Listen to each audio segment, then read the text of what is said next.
and welcome to NUFC Talk. And you are joined tonight by myself, Glenn, and my good friend Jan. Jan, how are you, my friend? I am very well, Glenn. How are you? Excellent, excellent. So we're going to quickly go through the socials because we've got loads to talk about tonight. We've got the massive game that we had at home on the 1 year anniversary, which is incredible. So yeah, get us on all social media. Just make sure you subscribe and make sure you're ringing all on the bells. If you want to get us on TikTok, Instagram, and Twitter is NUFC Talk Pod. Yeah. And if you want to get us individually, it's Glenn1N_NUFC. At Yanis NUFC on Twitter. So that's all the social media's done. Actually, Yanis, whilst I was waiting for you, I had a chance to go. He's going to think I was late. So everyone that's listening, I was late by about 15 minutes. 15 minutes, come on. After being sent to the shop like an errand boy on the way. If it was Jurgen Klopp time, that would be perfect. Okay, so the listeners, we're in 26 countries now. That's nuts, that, isn't it? 26 countries, so we generally do mean this. Everybody who listens on YouTube, everybody who listens on the podcast, like, really, really do appreciate it. If you can do us a huge favour and just send this on to just one other Newcastle fan or non-Newcastle fan, either way. Yeah. We don't mind who you yeah. But yeah, our top 10 countries I wanted to give a shout out to. The UK, obviously number one, but the other top 10 countries that we I listen to is in America, at number 2, Norway, number 3, Big following. Ireland, Down Under, Australia, Sweden, Yep. Malaysia, Of course. South Africa, Yep. Finland, and a big bonjour to all the listeners in France, and then Canada. Actually, they speak French and English as well, so bonjour and ori to them too.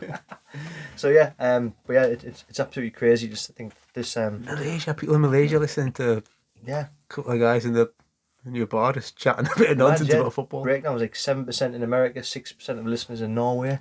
So thank you very much to everybody who does listen. I think me and Yanis started this as more of just a therapy session for the pair of us to get away from the families. That's just an excuse to get out of the house, isn't it? Lock the door. And just, even though you just got the bottom of your garden. I know. Actually, when we first started, I was always late getting just to the bottom of the garden. Aye. But funny, I never dug you out for being late, actually, now I think about it.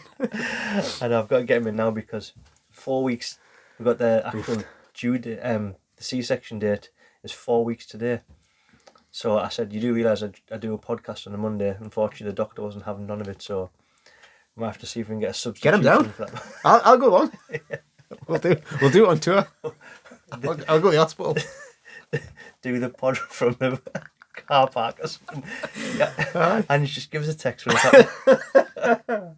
Actually, before we'll be on flight mode because we'll be using it to record. Anyway, it takes an hour. Being pregnant is past everything. There's so much stuff. So this is stuff that's happened to me this week, right? Well then. So I've got absolutely dug out for the last 4 or 5 months because I lost my passport. So the reason why we couldn't go on our last holiday abroad is because my passport, I say last holiday, before like she got past so many months that she couldn't fly. She's like, where's your passport? I'm like, you had the passport. She's like, no, you've lost it. Anyway, this weekend's been a huge like getting ready for baby coming, like moving Jack stuff about, and was going through all the old cupboards and some satisfying tip runs. Yeah. Good day, that. Yeah. Came across this folder. I'm like, oh, what's this folder? I'll just check it before I throw it in. I was like, oh, there's my fucking passport. So in the meantime, I've had to go and buy a new one and waited like however many months because of the whole backlog that there was. Because of the backlog, that's why we didn't get away on holiday abroad. So anyway, took the passport upstairs. I was like, oh, Ange, what's in here? She's like, oops, sorry about that. That was it. I was like, you've took me out for the best part of half a year.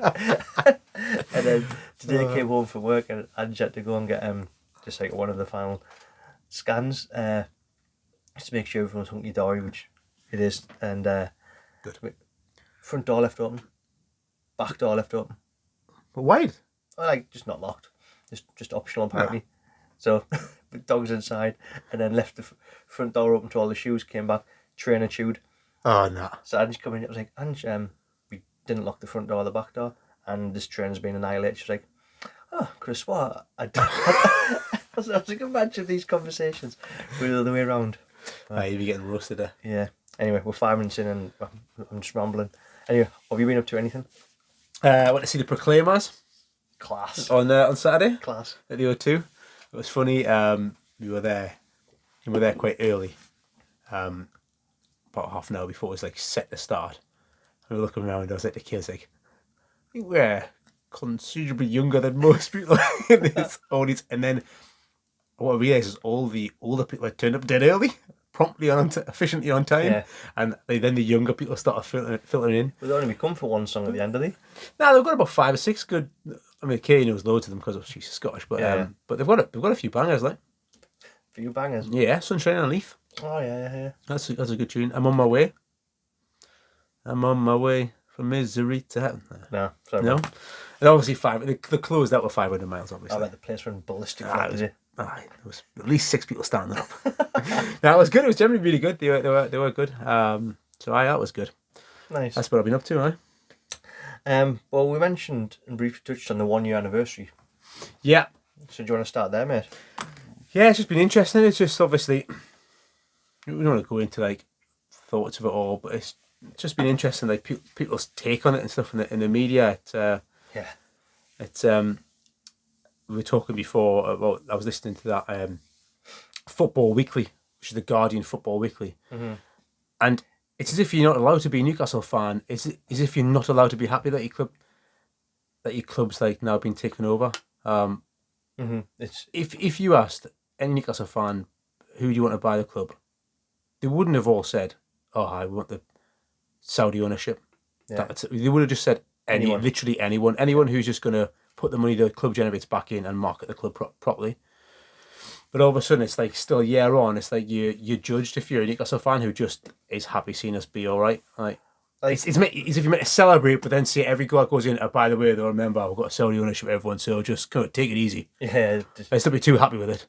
Celebrate whilst you're crying at the same time. Exactly. It's just bizarre. Some people's take on it, and like even tied it into like the price of gas and electric going up and saying how we should be not happy because some of the oil states are not up in their production of oil and oil, so which means that people are going to struggle to supply it or have to pay absolute mountains for it, which we obviously are. Yeah. So you should be furious that Miggy scored.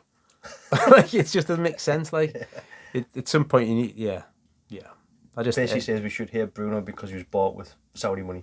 Yeah, exactly. But finally there was some easing on some of the takes about Barry Glendenning, who's been really anti the take, and he's been really anti sort of Eddie Howe. He's a Sunderland fan, isn't he? Oh, is he? Oh, is he? Yeah, he's a Sunderland supporter. Oh, I like him even less now. So his view was because they do the warm up on Talksport, Max Rushen and Barry Glendenning, and I think Max had asked them on Talksport about Eddie Howe's sort of flat batting the comments saying, "I'm not an expert. I don't want to be an expert in that region. I don't have time to be, so therefore I won't give you an answer that digs me to something else. I'm just going to stick to being a football manager." Yeah. And Max Rushen he sees that he'd said that's not good enough. But then Glendenning asked him, "What do you expect him to say?" And what do you expect him to say? Yeah. "Oh, yeah, Mr. Employer or Mrs. Employer, I'm just going to tell everyone, like, to the world's media that I think you're shite." Like, it doesn't make. I've got a new job. Imagine me just going to the media, like, I put on LinkedIn a video being like, "Yeah, actually, I don't really agree with a lot of this company says." Yeah, but he pays more, so it doesn't make any sense. So at some point, like, in order for sports washing to which I'm not sure if that's a genuine thing, sports washing. I think it's, but in order for it to I don't know, to go away, but I think at some point if you just talk about football, it just becomes about football. Mm-hmm. I don't look at Man City and look at Kevin De Bruyne and think about, like, you know, the what's Abu Dhabi State. I just think of Man City. Mm-hmm. I don't look at Chelsea and think of, like, I actually think those Russians are alright, you know. Do you know what I mean? Like, it just doesn't make. I don't think like that. It's weird when you see how often it's happened with City, PSG, Chelsea. I know it's different regimes or whatever. Even like the World Cup, it's still come from people who maybe have questionable morals. But I just feel like Newcastle has really got it hard for like a year non-stop. Absolutely no one cares when someone goes and boxes over there. Mm-hmm. Absolutely no one. Who boxed over there recently? What's his name? Joshua. Joshua, yeah. Joshua fought Usyk, and no one gave a shit. Literally, no one cared. It wasn't even. I didn't hear it mentioned at all, hardly, and it was only mentioned in the breath of. And when he did hear it mentioned, it was mentioned. You know, we talked about this when Newcastle were taking over, so we must talk about it now. It wasn't talking about is Joshua a sellout? Is this British icon a sellout? And should he be fighting over? It wasn't like that. It was we've talked about Newcastle, so we must give it some lip service. That's what it felt like. Whereas Newcastle are getting absolutely hammered with it. Are you like the Live Golf? Yeah, Live Golf. Yeah. Yeah. Yeah. I mean the what's it called? The PG are already upset because it's cash money and they haven't got control of it. That's it. Yeah, their monopoly's being taken off. Yeah, exactly. And no, it's the same with what the Formula One. The Formula One, it's literally never mentioned in the Formula One. I've never heard anybody in Formula One say, "Do you know what? Should we question this?" So yeah, but one year in, I think we're doing all right. Yeah, I think we could talk for another hour just on that subject alone. But yeah, 1 year in, we've got a CEO who did an incredible job with Atlanta United. And I think with Tottenham as well, like incredible job. West Brom, Dan Ashworth, they're arguably two of the best signs that were made. Yeah. Eddie Howe as well, Bruno, Trippier. Like if you offered any Newcastle fan, even 20% of what we had, incredible. Yeah, Eddie Howe. We need to really think about Eddie Howe's done such a good job. Like the one player that looked worse under Eddie Howe suddenly is world class. Murphy had a good game again. See, he literally can't put a foot wrong anyhow. One of our brilliant listeners must have sent it to Murphy and said, "Look, these guys are reaming me out. You need to go and stick it to Anderson Glenn." You're letting Eddie Howe's side down by being the one player that's not improved. But yeah, but do you want to talk about the team? Yeah. Because when Maxi was announced fit, I think everyone just presumed he was going to go straight back and start in 11. Howe stuck to his guns and didn't change a winning team, which I think we've got a few talking points here. So we had Pope and Sticks, back four of Trippier, Shaw, Botman and Byrne. First one was we were debating whether being at home would Target slip back in at left back. There's more attacking fullback. Yeah, sort of threw up my theory on that. Yeah. I thought it was on a winner there. And then the midfield three, Bruno, Longstaff and Willock. So Longstaff probably still getting the nod over Joe Linton, J7. Yeah, surprising that. Or maybe Willock, depending on which way he plays the three. And then the one I think caught most people off, but maybe it's Max, he's not ready for full 90 minutes, was Murphy. Or did Howard say, "Look, you played well, you get another go"? Well, he said that, didn't he? He said that in his, which press conference was it? There must have been before. He basically said, and actually might have said after, it might be the one afterwards, or it might have been when he was talking to NUFC TV, he said, if we can't reward players for playing well, then I'm, not doing sort of right by them. So I reckon he's just, if Murphy had a shocker the week before and we didn't look great, and we maybe had sort of the Palace kind of game or the Bournemouth kind of game where we could have created chances but didn't, maybe ESM comes back in. But I think it's fair to be honest, and obviously it's easy to say that in hindsight when we get a 5-1 win, but it is, isn't it? Though? It's easy to say it was a good decision, that, but it probably does a lot. Does the world of good for Murphy for a start, who we don't like to say it because he is average. He's an important player because we've got anyone else. It's funny how Murphy, Ryan Fraser, and Miggy have all had these little spells where they've been flavour of the month there. Miggy, it was Fraser last season. Him and obviously ESM and then Miggy took over, and then now Murphy's getting a look in. It just shows you what good old coaching can do. Yeah, exactly. Yeah. How's Steve Bruce doing? Oh, I know. He got a boot, didn't he? Yeah. So he's got $1 million. He'd be happy. Go for a holiday. Yeah. Lovely jollies. So, game kicked off. Newcastle wanted to start fast. You could tell. Yeah. Tempo, everything. Intensity is our identity, which is the sign which is up in the changing rooms. Yeah. And Bruno hits a beautiful cross-field pass. Was it Trippier who knocked it back into Miggy? Yeah. Miggy comes edge of the 18, about 20 yards out, dinks it's going into top left-hand side, and Rhea probably does his only decent thing the entire game. He's a good keeper now. Yeah, no, I rate him as well, but lucky for us, he had a nightmare, but that was actually a good save. That was a good save, aye. Yeah. What a pass. What a bit of fade on it from, because it absolutely took, I think, is it Rico Henry?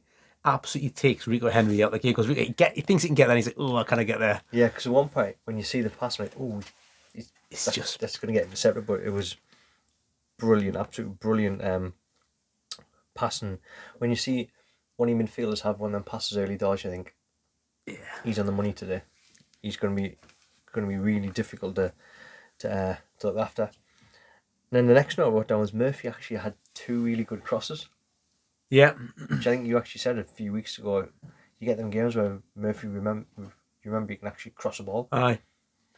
Yeah, he's got good technique in that, Murphy. That's why I was being so surprised how poor he's been for like so long. He's frustrating because his decision making is still awful sometimes. He still shoots when he should pass, and he still. But what he's usually had is he can every time he tries, he puts a worldie in. Mm-hmm. But he looked good all in all first half. Yeah. Next thing was the Trippier had a penalty shout. So this is where the handball. Yeah, ball. Yeah, because it was very similar to the penalty against Bournemouth. The one we got. Yeah, I thought that as well. I think the one against Bournemouth, his hand was a little bit more out. This one, his arms tucked in. So, but it's not right. It's not. It's still a little away. So it's an unnatural position. So if you're going out to it, I suppose your elbow. If his hand's over here, but he hits his elbow, which is to me his elbow's a natural. I think that is the. I think it's the worst rule going that like it's a natural. And what isn't running with your arms by your side is even more natural than running your arms with your head. It's one of them things where I think the way the rule is, it's still open to interpretation. Yeah, it's unnatural unless you're big six, and then it's whatever the fancy. I was going to say some teams are getting that penalty all day long. Yeah, absolutely, 100%. Yeah.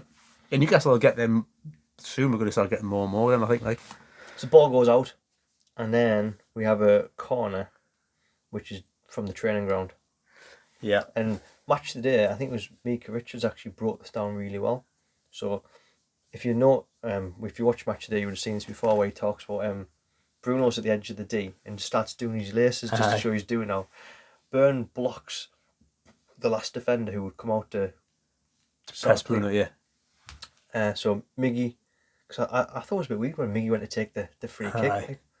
Like, get off it, get off That's it. Red herring, wasn't it? I was like, what is going on here? Straight out to Trippier, who has got a wand of a right foot, and he's got to be England's starting right back based on what we've seen from other defenders this week.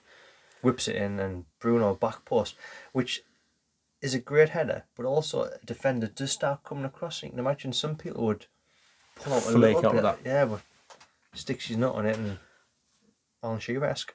I know, it was ridiculous, wasn't it? Like I said, I sent a tweet out being like, he even scores headers at the back post. Like, it's ridiculous. Straight off the training ground. That's one for a bit of a high five for Jason Tindy. Got a bit of. Did you see the celebrations? Mm-hmm. He got a bit of pat on the back. Yeah, and he's like, get in. But they missed their goal out first. There's this low goal. Yes, sorry, I was just getting excited. We've got so much to talk about. Thoughts on that? I thought it was harsh. I thought it was harsh as well. You know, I saw the VR come back and I thought they were looking for the knock on. But then Tony. What, as if Tony flicked it? You mean? Yeah. Mm-hmm. And then when Tony didn't flick it, I was like, oh well, it's clearly a goal. But then it's gone for him being offside and distracting Shaw, isn't it? But can you remember that when we did the other pod last year? And one of the first things we talked about was Mbappe scoring that goal. What was it? What was that now? Was that the Euro final? What was that? Mbappe scored that goal. Was it a Champions League or something? A Euros or something? No, and he goes through and he's clearly like interfering with play, which one player's interfering with play, which plays like Mbappe onside or something, and it's just like so obvious that he's. Mm-hmm. Might have even just been a PSG league game or something. But it was such an obvious, or it might have been the PSG Cup, the French Cup or something. But either way, it was like Mbappe's going through on goal, and someone else like who's offside takes the defender away. And Mbappe just has a like, cheers, see you later. They'll just slide it through the net. Yeah, mental, isn't it? So it's just the rules have obviously changed, but that for me seems harsh. That like I thought. And when I saw that get changed, I thought, "Hi, we're could be a look could be in like, yeah." Because I was like, "Yeah, we've got one." I think they're like even up a little bit. Like, if that was given us a goal, I wouldn't be complaining. Would you? Nah. The probably complaints was Pope. I mean, Pope's unlucky. I was going to say, but it goes kind of through him, doesn't it? Yeah, I thought if So where he was going to put the ball, you'd expect Pope to save that. Yeah. He said it's crispy though, like really clean. He took it early, but yeah, I think he should save it. But anyway, so 1-0, and then Murphy gets a second there.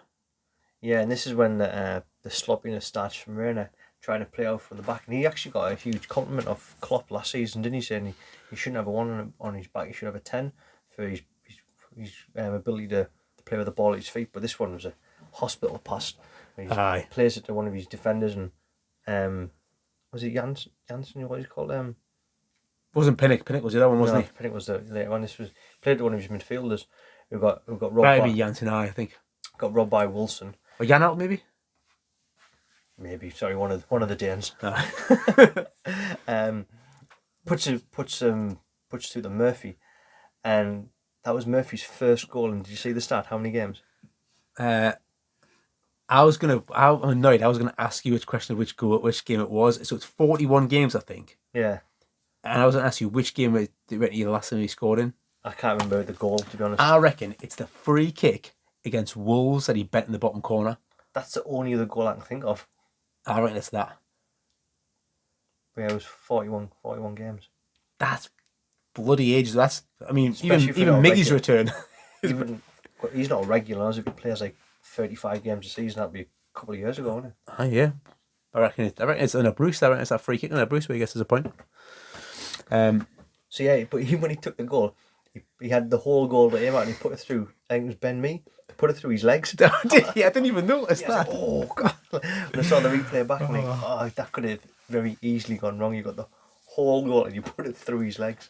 But I think House spoke quite highly of him over the last couple of interviews and that when he said works hard and always gives him everything he wants from him. He's looking in good condition. It looks ripped when you see him. Like I think he's a good athlete. I think that's never been questioned. That he's always been pacey and had loads of energy, and that it's just sloppiness. Like he'll still give the ball away and still play short passes in. Because even for that goal, he chases down from pretty much just inside their half, and fair enough, he doesn't get the ball, but he forces the keeper to. Because it's the minute the ball's rolled out, because it's the midfielder defender so the square on facing the goalkeeper. Yeah. It's like the trigger to go press in because he's not on the half turn, and then he presses it and Wilson obviously gets it and just cuts it back inside. Squares it. Aye.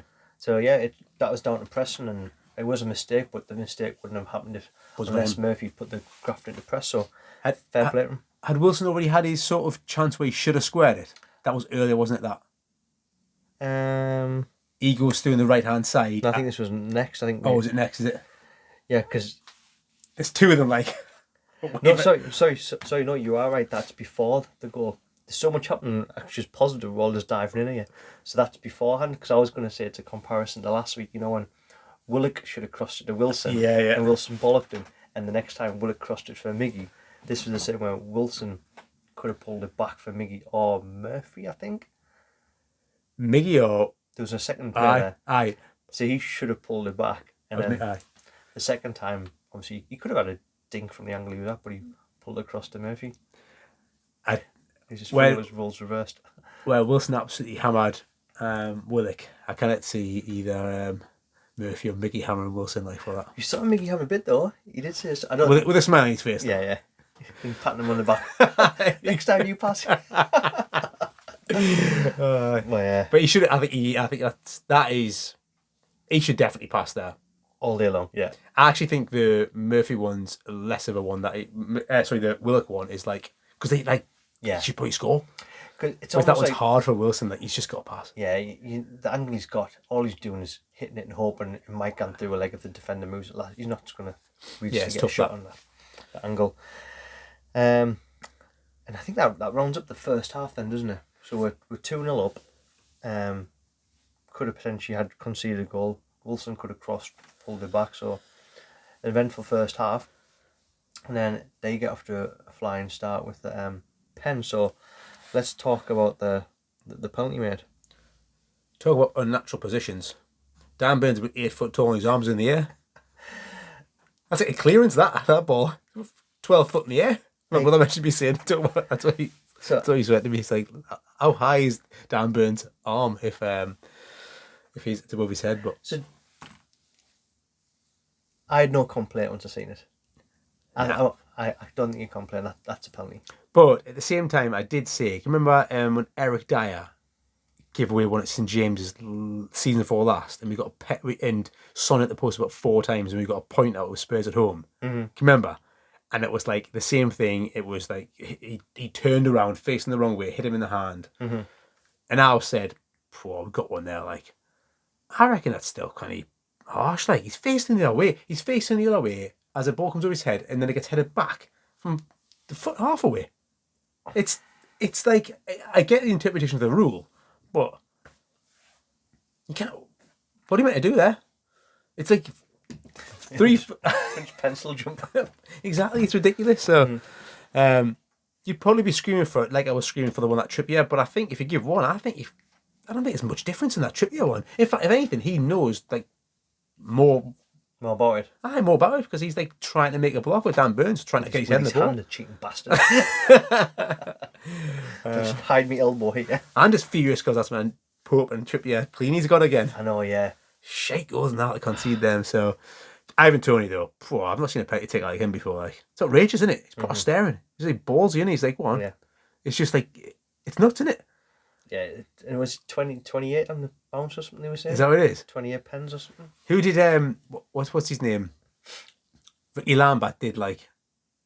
He never missed one, did he, Ricky Lambert? Because I know Letizia missed one. Letizia missed one, but I think Lambert never missed one. Can you remember? Like 30 or something. When we did a quiz, was it pre-season? The 2 players who've missed the most penalties in the Premier League. Like Shearer and who else would have taken lots of penalties? With the famous goal scorer. Harry Kane. Rooney? Yeah. Ah, there you go. I think they were both, was it 10? Shite. Never really them. Yeah, it's the volume of it. But yeah, but penalty taking was so different then. It was like, pick your spot and put your foot through it. If you like side-footed one, you were weird. And also, do you remember we were talking about this, it was a keeper for Liverpool. Who like Bruce Grobbelaar? No, for the famous penalty shootout. Oh, Dudek. Big Jersey Dudek. Wait, come on. If you haven't seen it, go on YouTube and search Dudek penalty save off the line or something like that. He comes about 6 steps off the line. Aye, on the 6-yard box. Yeah. He basically runs all the steps. And clears the ball. Yeah, but it's different penalty now. But that is the way. You see one in the Portuguese league, I think a couple of weeks back, where he stands with his foot in the air. No. Like as if he's like a computer game charging his foot up, and he stands with his foot back, and then he goes like, and kicks it. It's like, it's outrageous, like, and that's like in like actual like professional sport. Just like, yeah. Penalty taking's become weird, isn't it? Aye, that's but yeah, good pen that. And I kind of feared the worst of it there, like, because I thought they looked pretty good. And I thought we had chances, and we should have probably already put the game to bed, like. And but then for 3-1, I think this was off the back of the team having that hustle and having that high press, because when he won the ball, there was like 3 or 4 of them around it. It's Murphy and Bruno, the 2 that definitely press the ball, because Murphy's the one that initiates the kind of press, and then Bruno nicks the ball. And Bruno, obviously, has a run for 20 yards, and then has a shot from 25 yards out again, do you reckon? Something like that, aye. Yeah, and class goal. That's the type of player we've been missing. Someone that can shoot from 25 yards out and actually look like they're going to score. We've never had anyone that can shoot from that distance. Since Cabaye, really. Yeah. Since Cabaye could pull the trigger from distance. And Longstaff can, but he's always like 20 yards away in the game, isn't he?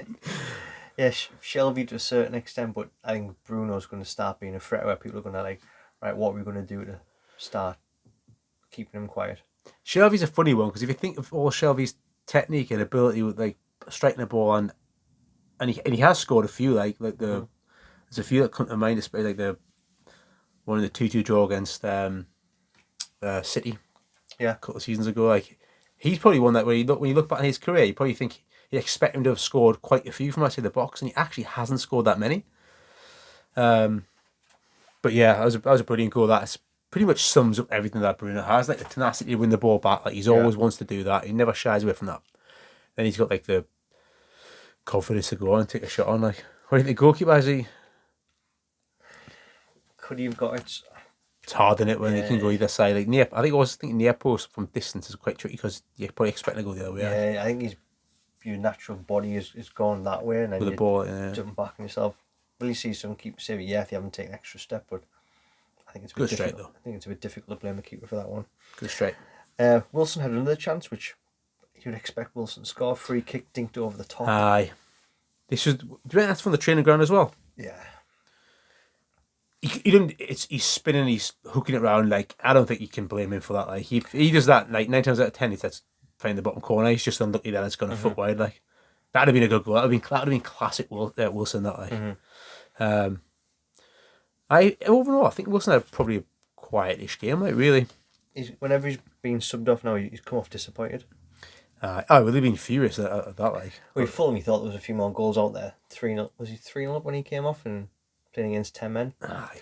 And then this game, he probably could see, like, look, there's a couple more in this one as well. Well, they were trying to assist for us, weren't they? So you probably thought you'd get on the end of Pinnock's cross.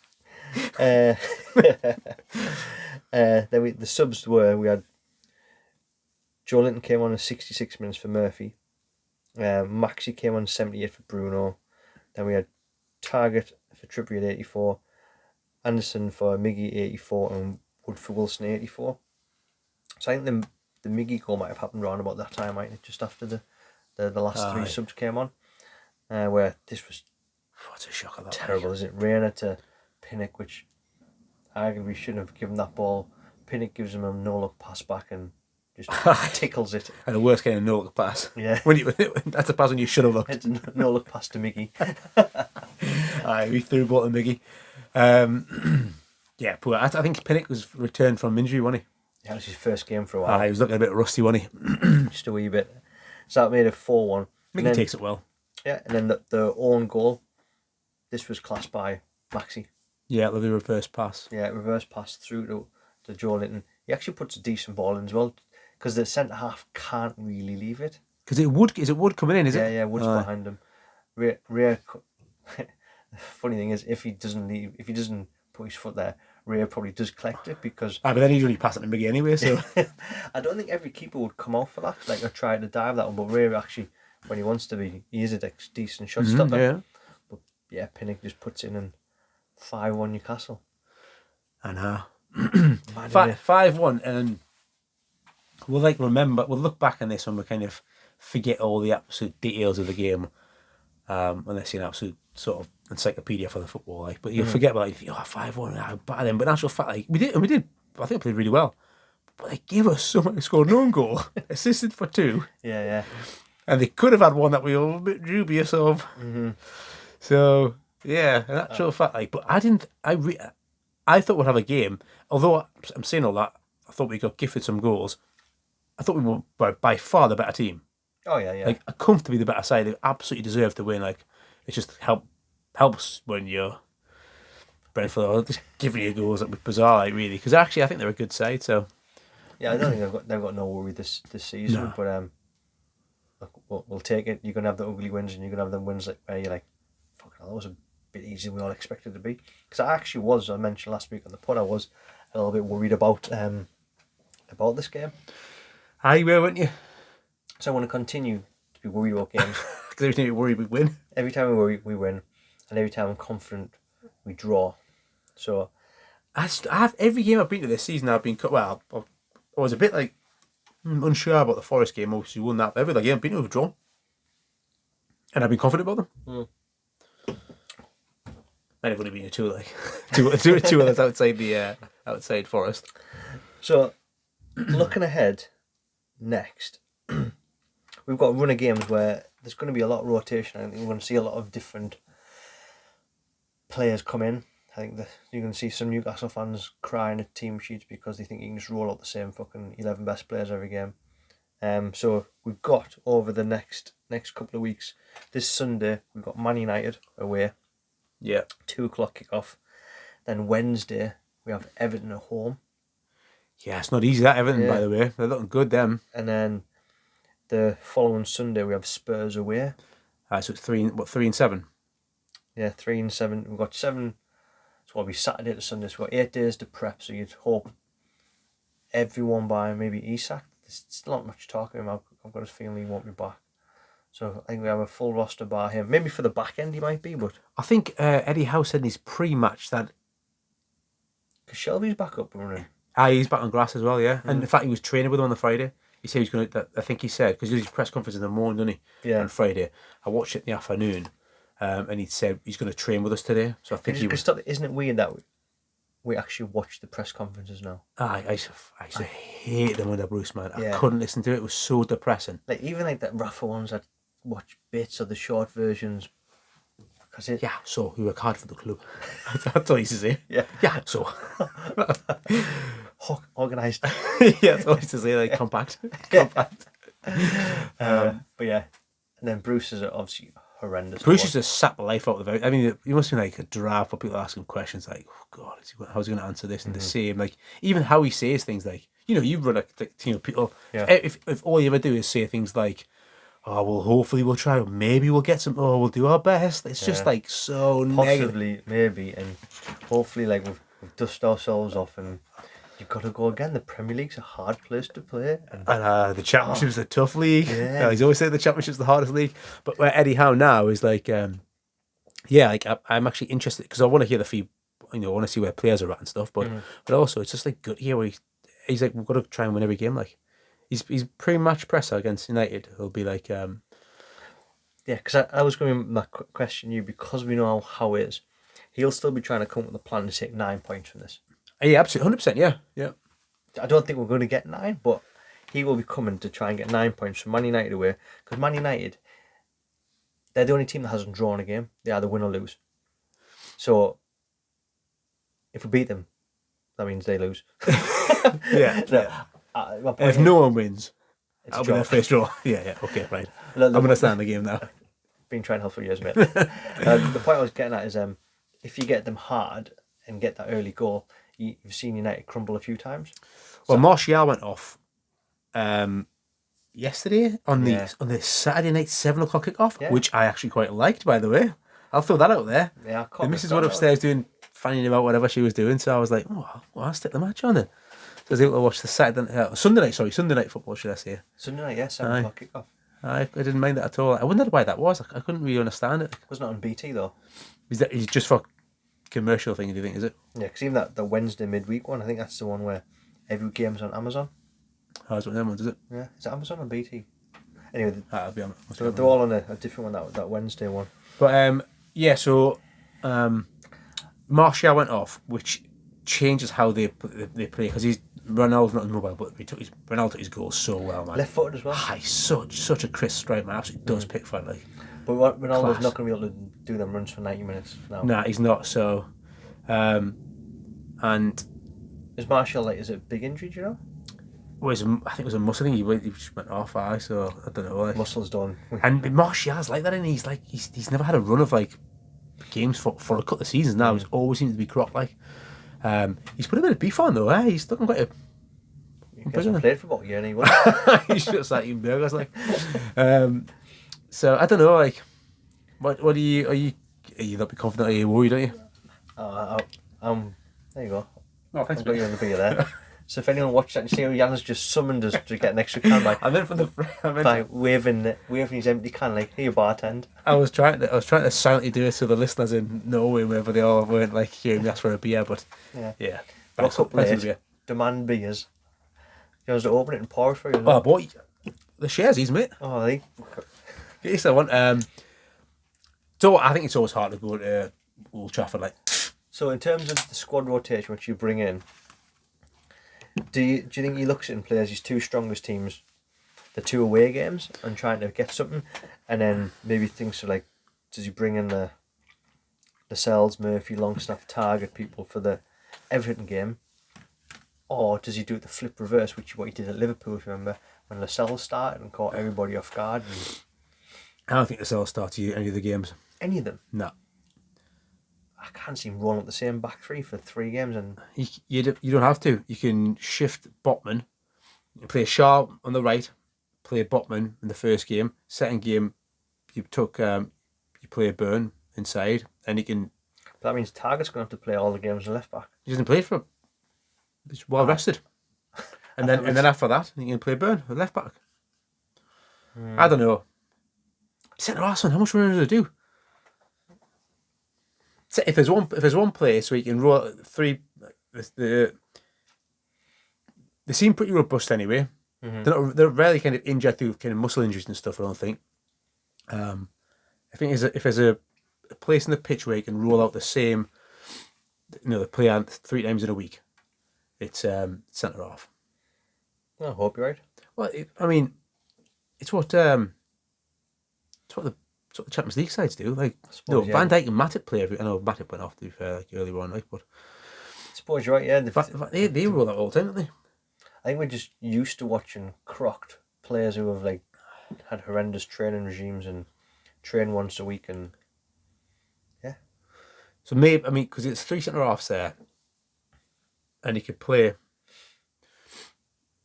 I mean, Burn looks like solid, and he robust, and he doesn't really like need a rest that much. So he maybe he's the one you reel out. Live man. He's tough as old boots. Yeah. So you can rule him out, play him left back one game if you want to, play him centre half another game, play a target, and then come the end of that spell, you can give Dan Burn a rest and roll Bottom back in this. I don't know, but so the midfield's a big one. And what do you do with the midfield? That's because that's where the drop off is.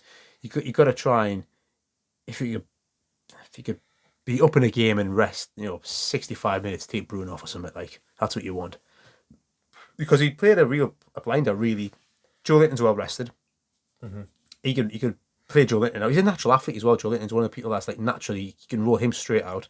So he can play. ASM's well rested, so he can play back-to-back games without any real issue, really. Wilson's come off it. Wilson hasn't played 90 minutes yet. Yeah. So he's got games in him, like. Plus, you just play Wilson and he gets cropped again, like. Wilson's not going to injure because you overplay him. He gets injured because he gets injured. The Cruyff turn, I tried to Zidane turn against Man United last time. We didn't see him for 6 months. Isn't it? It wasn't because he was like overplayed or in the red zone. It's just because he's made of glass, like. Miggy, I can play him every day now, every week. So he plays with the 23s as well. Willock, I think, is another one. He's the one that's been. He was churned out at the start of the season, which he definitely had a dip in form. Yeah. And having him coming off and getting a bit of rest in, I think will be beneficial. Just put him in the ground. So I don't think, and hopefully if there's some crap on Isak being back, you don't have to play Wilson every minute of the game because you can play Isak. And it's what you do. The big question is what you do when everyone's fit up top. Well, that's a problem we would love to have. We've had the other problem for years now. Like, no one's fit up top. No one's fit and everyone's shit. And the ones that have to, they're definitely not fit. Yeah. It's as if we managed to as if under for spells we had an awful side and the 2 bright stars were ASM and Wilson, and they're both the fucking crocs for best part of the season, man. That was rough viewing as a Toon fan. That one, it properly rough. That if COVID didn't happen, the way how negative everyone's been, and we were playing games at home, us probably not being in the stadium helped Newcastle out so much because he wouldn't have been getting at the players and Bruce. Do you not think? Oh, 100%, yeah, 100%. Like you probably heard it because the whole of Newcastle was just screaming at the telly, but it's because you don't want it to be like going because you want like for your frustrations to be on Ashley or then Bruce and all that, but like you can't, so you just scream at Murphy for a shit touch or something. Yeah. So but anyway, so what are you doing in Man United? Who are you starting? Well, you starting ASM? Yeah, I was because I came into thinking about this. Are they going to rotate? How do we get maybe 2 different teams out, or how can you rotate a couple of players? I think you might have convinced us there, like maybe because we're just used to seeing broken Newcastle players that only can play once a week, and we only used to seeing players do 2 games a month. But you're completely right. Like the big teams, the big players play twice a week. Yeah, and the 5 subs now is beneficial. Mm-hmm.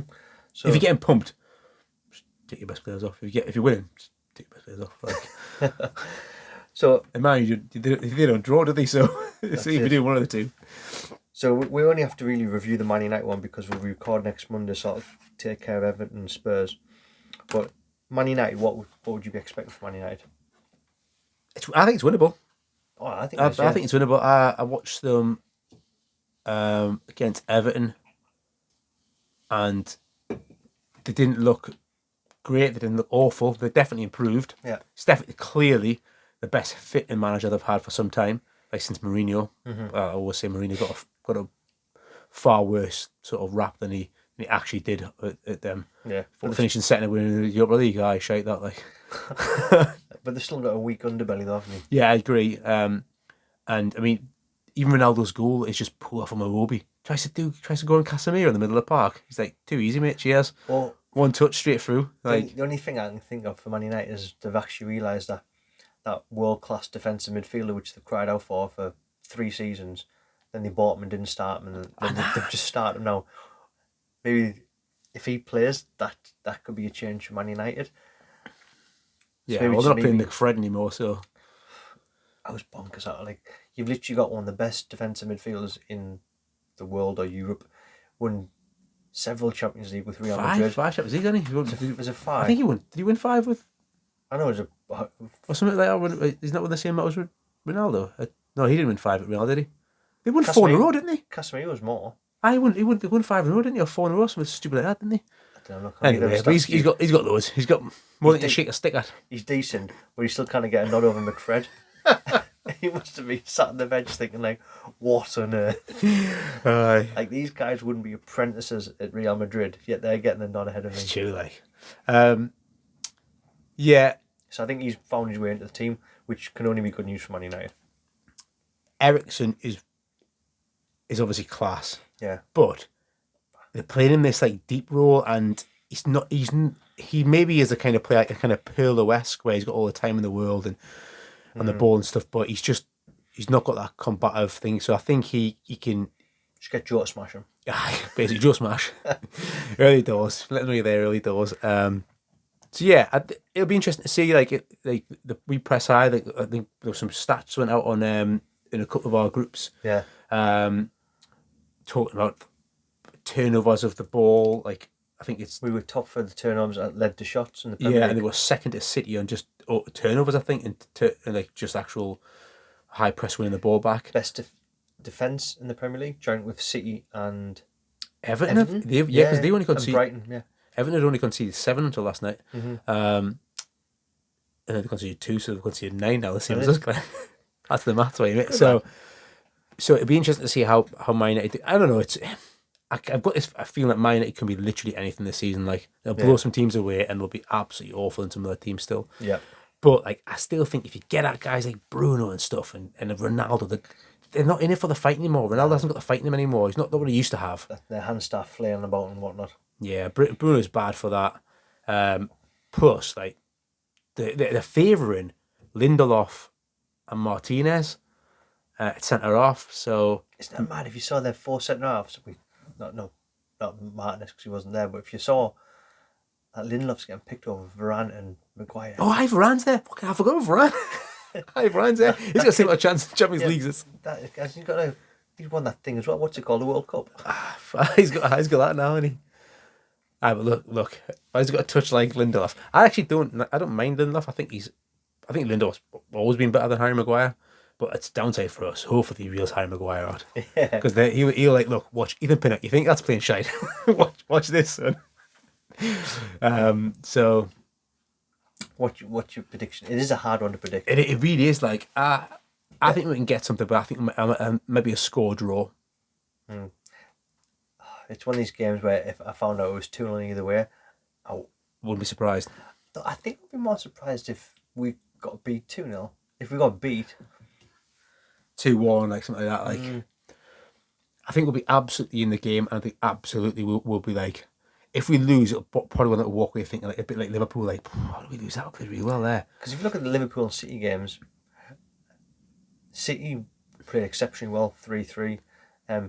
Actually, the only game we've lost this season was to Liverpool, which was scored in like the 98th minute or something. Aye. And I still stand by that. I think that Isako was onside. Yeah. I don't think it's offside. Like. So, I think as Newcastle fans, we can be positive, but I'll stick with I'm worried.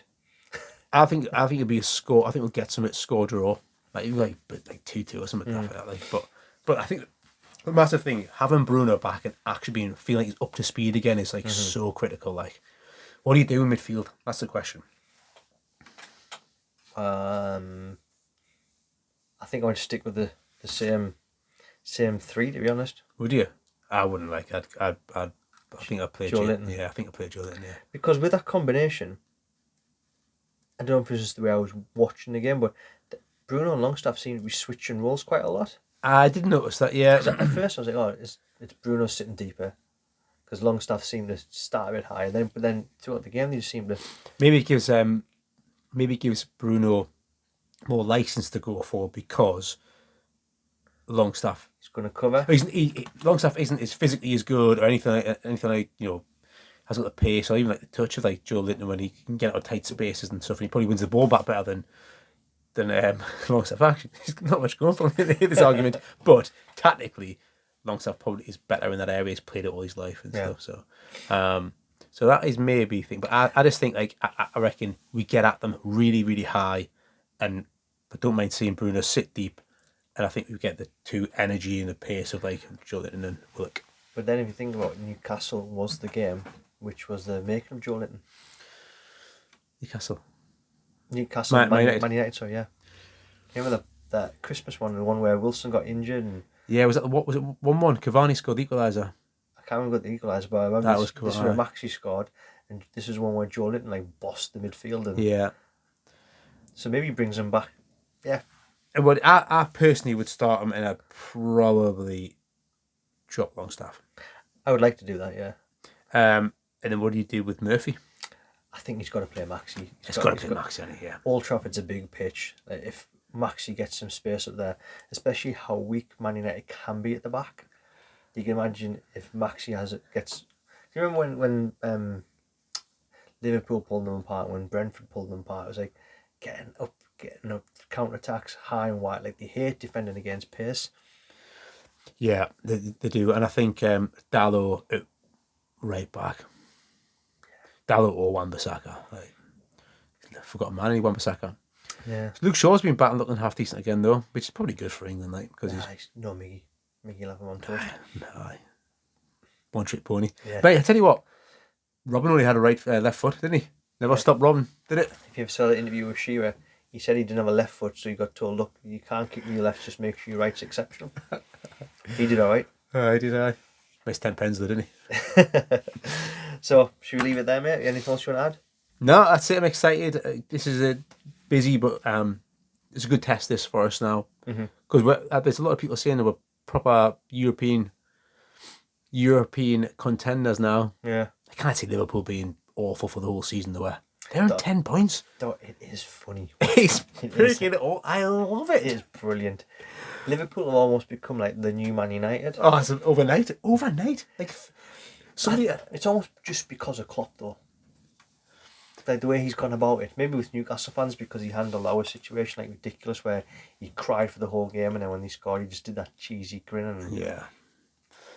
I reckon he thought that was a game-changing, season-defining moment. We're back, battered Bournemouth the other week. We just got a good late winner. We probably didn't deserve. We're back on track, and they've been like poor ever since. Van Dijk this looks like suddenly Van Dijk has stopped looking big and ominous and quick, and now looks like big and heavy and slow. Like it's funny. It looks the exact same, but it looks different at the same. A pundit I heard today. I can't remember if this was on TalkSport or Sky, where it was, but they're like, maybe people just figured out Van Dijk because the last how many seasons everyone's tried to play around him because they've said, oh, it's Van Dijk, you can't go past him. Yeah. So he had that stat where no one's gone past him for how long because no one tried. Now they realise actually he's just a human like everybody else. You can actually take the ball past him. Yeah. And Trent's been he was like, yeah, it's I don't know if it's the whole England thing or whatever with him, but he's never been a great defender, which that's. Why don't you just play him further up the field? It's like Gareth Bale's stat was a left back. Yeah, but have you seen where he plays though? Like, it's so easy. He's genuinely. Sometimes you watch them. He's like making runs beyond Firmino, in the number 9. Yeah, you're like what you. And old Henderson's like, oh, I got you, mate. Don't worry, pal. Trotting back in the right back again. But he's gone from being like a an average defender who's fabulous going forward to like, all right, he's like a bit of lean patch with his assists, but oh my god, it's like he forgot how to play football when he hasn't got the ball. Yeah, there was an Arsenal game he got caught. It was basically standing centre mid. He's like, what are you doing? And then that one, mate, the other goal, which was I don't think it's the Martinelli one, it's the second one, I think it is, when it gets pulled back, where he's like, Henderson's going to right back, and he keeps running over at the same time and leaves all the space, and you're like, what are you doing? Yeah, some schoolboy stuff there. So, but I don't think they're going to be awful. So they'll accumulate some points. They could go on a 8-game, 10-game winning run, like, so they'll be in the mix for Europe. So I don't know. I take Europa League. So Europa Conference. Oh, Champions League. Champions League. Obviously not champion, but yeah, if we got top 8, that'd be incredible. If we got top 6 and got stuck with Europa Conference, because that's a competition you'd proper fancy you go out with. You'd fancy that, and then you win the next one, Europa League, and then you win the Champions League for that, and you first team to win all 3 in a row. Yeah. That's all I'm saying. But there's teams that, like, we thought Wolves might be in with a shout. Then nowhere to be seen. Yeah. But has Bruno Lage been sacked? Yeah. Oh, has he? Yeah. Steve Bruce, what's he doing? Yeah. He's not managed them, has he? He's at West Brom and Villa, and then there's Leicester, then miles away as well. Yeah. West Ham haven't been quite as good as you probably thought this season either. Although Samaka looks a good player, like, so it's Samaka, his name is. So don't know. It's there. It's top 6 is actually on the table as much as anything. It's because a few teams are a bit rubbish than what you expected. Remember last time a lot of teams underperformed? What happened there? Leicester won the league. I know Arsenal look good. All I'm saying is Jamie Vardy's fast. Isak looks pretty quick too. He does, aye. No, don't he's robust though. Anyway, we'll leave it there before we start sponsoring some daft stuff. But thank you very much for downloading. Thanks for subscribing. Again, if we can just ask everybody a huge favour, if you can just share this with one of your friends, one of your sports WhatsApp group sharing, social media, anywhere you do, we massively do appreciate this. Yeah. Catch us on social medias, NUFC Talk Pod. You come across us. Thank you very much. Have an incredible week.